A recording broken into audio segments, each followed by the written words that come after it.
살인범 강 씨는 특수 강도강간 등 혐의로 징역 15년형을 살고 지난 5월에 전자발찌를 탄 채 가출소했습니다. 법원은 강 씨의 재범 가능성이 크다고 보고 전자발찌 부착을 명령했는데요. 피해를 막기에는 역부족이었습니다. 박기환 기자입니다.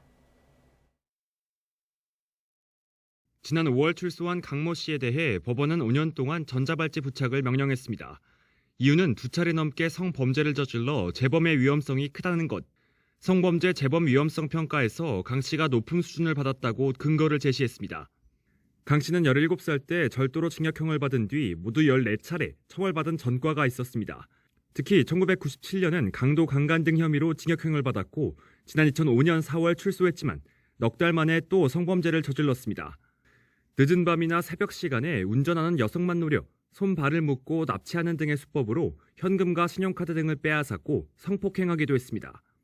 무려 40일 동안 공범 3명과 함께 범행을 일삼았는데 피해 여성이 30여 명에 달하고 빼앗은 돈은 수천만 원이었습니다. 이후 붙잡히자 법원은 징역 15년을 선고했습니다. 재범 위험 가능성이 매우 큰 인물이었지만 전자발찌를 채웠을 뿐 위험 방지책은 부실했습니다. 특히 강 씨가 전자발찌를 끄는 뒤 경찰이 5번이나 집을 찾아갔지만 속수무책으로 돌아선 것을 두고 비난이 일고 있습니다.